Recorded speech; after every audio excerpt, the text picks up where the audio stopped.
Hello everyone. हमने हरिहर काका यहाँ तक पढ़ लिया था कि पहले तो ठाकुर बाड़ी का पूरा वर्णन किया गया था कि ठाकुर बाड़ी क्या है, उसका वह कैसे अस्तित्व में आई और फिर कैसे उसका विस्तार हुआ।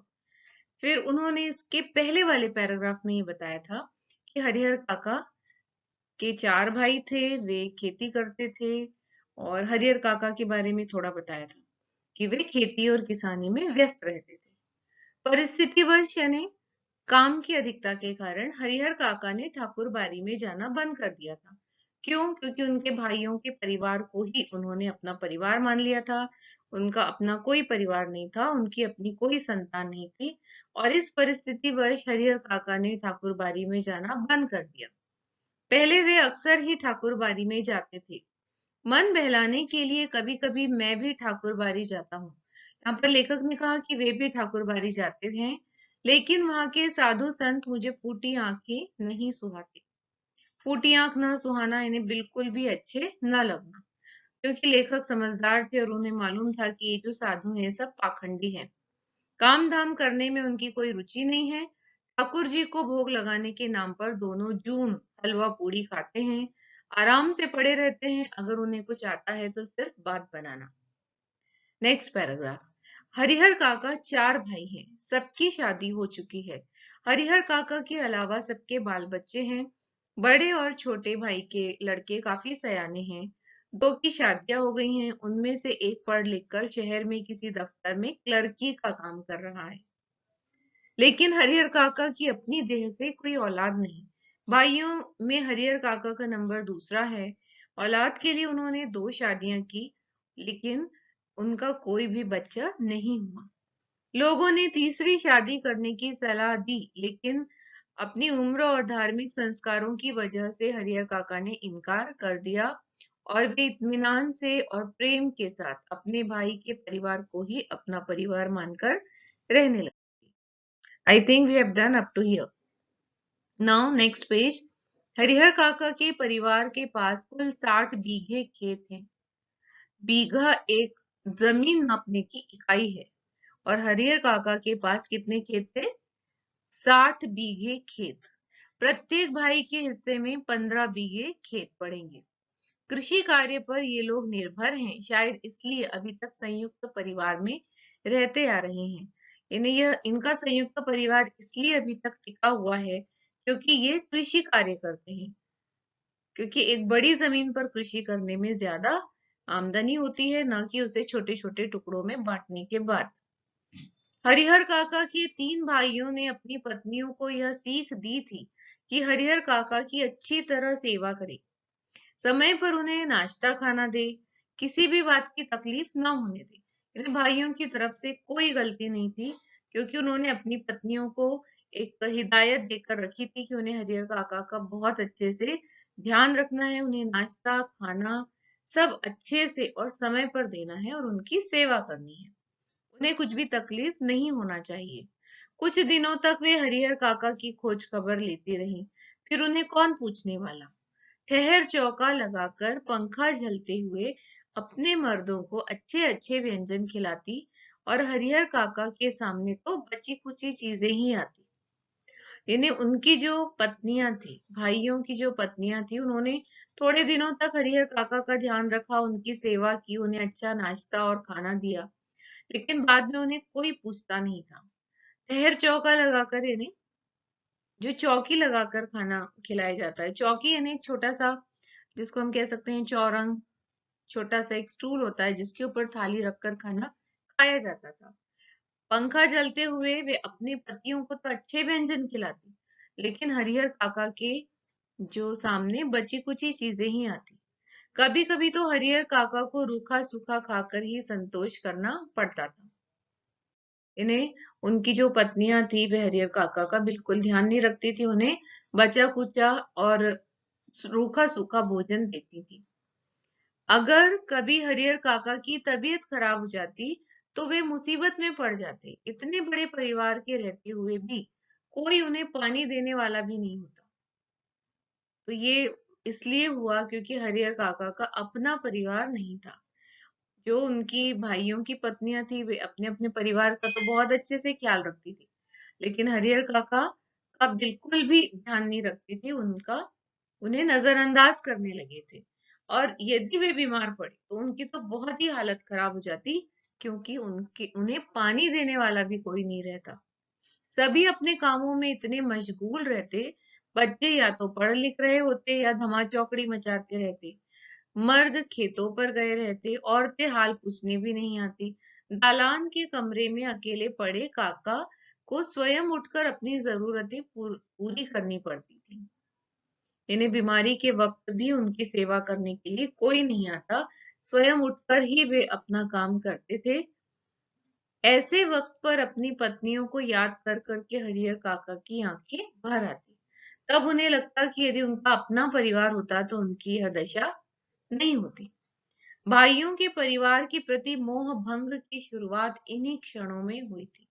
अब हरिहर काका के जीवन में वह क्षण आया जिससे उन्हें भाइयों के परिवार के प्रति मोह भंग की शुरुआत हुई।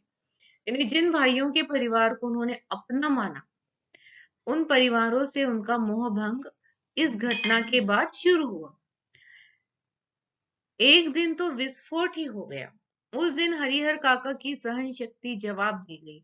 उस दिन शहर में क्लर्की करने वाले भतीजे का एक दोस्त गांव आया था। उसके आगमन पर दो तीन तरह की सब्जी बनी थी। बचके यानी होता है भजिए, बजके यानी भजिए, चटनी, रायता आदि बने थे। बीमारी से उठे हरिहर काका का मन स्वादिष्ट भोजन के लिए बेचैन था। यानी हरिहर काका बीमार पड़े थे और उसके बाद जब वे अच्छे हुए तो उन्हें बहुत अच्छा खाने का मन कर रहा था। मन ही मन उन्होंने अपने भतीजे के दोस्त की सराहना की, क्योंकि उसके भतीजे का दोस्त आया था इसलिए घर में इतना अच्छा खाना बन रहा था, और इसलिए उन्होंने भतीजे के दोस्त की सराहना की, यानी उसे मन ही मन धन्यवाद दिया, जिसके बहाने उन्हें अच्छी चीजें खाने को मिलने वाली थी। लेकिन बातें बिल्कुल विपरीत हुई। सबों ने खाना खा लिया, उनको कोई पूछने तक नहीं आया। उनके तीन भाइयों उनके तीन भाई खाना खाकर खलिहान में चले गए। दवनी हो रही थी। वे इस बात के प्रति निश्चिंत थे कि हरिहर काका को तो पहले ही खिला दिया होगा, क्योंकि उन्होंने अपनी पत्नियों को यही आदेश दिया था। उन्हें इस बात का तनिक भी ध्यान नहीं था कि उनकी पत्नियों ने हरिहर काका को खाना नहीं खिलाया। अंत में हरिहर काका ने स्वयं दालान के कमरे से निकलकर हवेली में प्रवेश किया। चिल्ड्रन, यहाँ पर यह भी बताया गया है कि जो घर होता है उसके बाहर एक बिना दीवारों वाला कमरा होता है जिसमें सिर्फ छत होती है, दीवारें नहीं होती, उसे कहा जाता है दालान। तो हरिहर काका को कहाँ रखा जाने लगा? तो दालान में, यानी हवेली के बाहर। जब उन्हें बहुत भूख लगी और उन्हें खाना नहीं दिया गया, घर के सभी ने खाना खा लिया, तो वे खुद स्वयं दालान के कमरे से निकलकर हवेली में गए, यानी अपने उस बड़े घर में गए। तब उनके छोटे भाई की पत्नी ने रूखा सूखा खाना लाकर उनके सामने परोस दिया। क्या परोसा? भात यानी चावल, मट्ठा यानी जिसको हम कहते हैं बटर मिल्क, और अचार। बस हरिहर काका के बदन में तो जैसे आग लग गई। उन्होंने थाली उठाकर बीच आंगन में फेंक दी, क्योंकि वे आस लगाकर बैठे थे कि घर में इतना अच्छा खाना बना है। चिल्ड्रन, ये जो बुक है इसमें कुछ सेंटेंसेस नहीं है, क्योंकि उनके जो आने के जो भोजन के जो व्यंजन थे उसमें और ज्यादा था कि छेने की सब्जी बनी थी, यानी पनीर की सब्जी बनी थी। आप लोगों में से कुछ लोगों की बुक में ये होगा, क्योंकि यहाँ पर ये सेंटेंस नहीं दिया है। तो खाने में दो तीन तरह की सब्जी के अलावा उन सब्जियों के पर्टिकुलर नाम भी दिए थे। और हरिहर काका का मन बहुत अच्छा खाना खाने के लिए कर रहा था, लेकिन जब उनके सामने खाना परोसा गया तो क्या परोसा गया? भात, मट्ठा और अचार। हरिहर काका को इतना क्रोध आया कि उन्होंने थाली उठाकर आंगन के बीच में, झन की तेज आवाज के साथ थाली आंगन में गिरी। भात बिखर गया, विभिन्न घरों में बैठी लड़कियां बहुएं एक साथ बाहर निकल आईं। हरिहर काका गरजते हुए हवेली के दालान की ओर चल पड़े। हवेली से दालान की ओर यानी हवेली से बाहर जहां उनका कमरा था। दालान को एक कमरे में बदल दिया था जहां पर हरिहर काका रहते थे। फिर उन्होंने डांटना शुरू किया कि समझ रही हो कि मुफ्त में खिलाती हूँ, तो मैं अपने मन से तुम अपने मन से यह बात निकाल दो, क्योंकि मेरे खेत की पैदावार भी इसी घर में आती है। चिल्ड्रन, यहाँ पर पहले बताया गया था कि उनके घर में 60 बीघे जमीन थी। ये लोग 4 भाई थे। इन्हें प्रत्येक के हिस्से में 15 बीघे जमीन तो आती ही थी। तो हरिहर काका के हिस्से के जो 15 बीघे जमीन थी, उस पर होने वाली पैदावार भी इन्हीं के घर आ रही थी। और इसलिए वे बता रहे थे कि तुम ये मत समझो कि तुम मुझे मुफ्त में खिलाती हो, क्योंकि मेरे हिस्से की जो जमीन है उसकी पैदावार इसी घर में आती है। और वो इतनी ज्यादा है वो आमदनी कि उसमें मैं चाहूं तो 2-4 नौकर रख लूं और आराम से खाऊं। तो यहाँ पर ये जो मोड़ आया हरिहर काका के जीवन में कि अभी तक तो सब अच्छा चल रहा था, गलती कहाँ हुई? भाइयों की पत्नियों से, कि उन्होंने हरिहर काका की तरफ बिल्कुल भी ध्यान नहीं दिया और घर के बड़े ऐसा उन्हें सम्मान भी नहीं दिया। और यहाँ तक कि उन्हें खाने के लिए भी बासी या फिर बचा कुचा रूखा सूखा। अब घर में सभी लोगों ने इतना अच्छा खाना खाया था, उन्हें क्या परोसा गया? तो चावल, मट्ठा और अचार। तो वास्तव में यह उनके साथ अत्याचार ही था। घर की जो महिलाएं थी, उन्होंने हरिहर काका के साथ यह गलत काम किया और इसलिए एक दिन उनके सब्र का बांध टूट गया।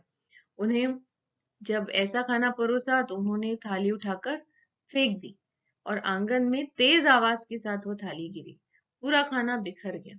सब लोग बाहर आ गए और फिर हरिहर काका ने गरजते हुए कहा, सभी लोगों को खूब डांटा कि ये मत समझो कि मैं इस परिवार में मुफ्त में खा रहा हूँ, क्योंकि मेरे बाटी की जो जमीन है उस पर जितनी पैदावार होती है उसकी आमदनी इसी घर में आती है, और वो इतनी ज्यादा है कि मैं उससे 2-4 नौकर रखकर आराम से खाऊं और अपनी जिंदगी जीऊं।